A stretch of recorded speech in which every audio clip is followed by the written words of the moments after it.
Alrighty, today is Monday. We're here with another tarantula video. Today is the beautiful Monocentropas balfouri, one of my absolute favorite. Maybe I'm just a blue fan because I love this, I love Versicolor, I love Metallica, I love Blue Fang. But today we're going to look at one of my beautiful, lovely, magnificent Monocentropas balfouri, and I even kicked her out of her home so you could see her clearly. Let's take a look. Alrighty, this is one of my beautiful balfouri, and this species was first discovered by someone named Balfour, which is where the name balfouri came from, and they were discovered on an island in Socotra, a rocky island that's secluded, which is why they're also called the Socotra Island baboon. They are very beautiful. This species is one of the few that I have seen kept communally successfully. That's not to say that they absolutely will not cannibalize, because they are a carnivorous species. However, where they live in the wild, they live in very close quarters. So where they live in the wild is this rocky island that's fairly small, and so basically they all kind of live together as neighbors. They are a burrowing species, as I already said, and so if you have a balfouri, you might be a little bit sad because they're very beautiful. They're this lovely caramel tawny color, and then they have the legs that appear black, or more accurately, very blue. Although that is difficult to see, the blue, unless you're in full spectrum light. So I hope it's being captured in this video, but you may or may not be able to see the blue legs very well. But gosh, they are gorgeous. And another thing I like about this species is that they color up fairly young. And so they're just really adorable even when they are small little spiderlings. So this is a fairly fast moving species that most really don't consider a beginner species, although I don't think that they're very difficult to keep. I would say the biggest downside of this species is that they do need a deeper substrate. However, that's not the bad part. The bad part is that you don't see them very much.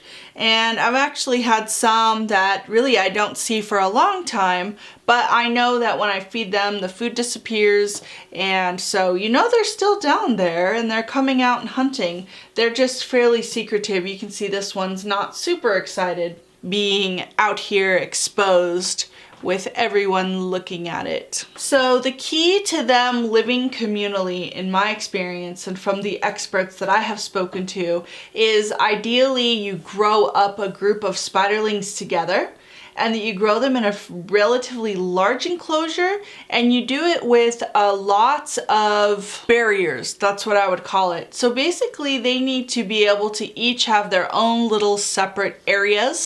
I will say, if you have a communal thing, unless it's big enough for your entire group to grow up in there, it's not going to be very fun to rehouse them.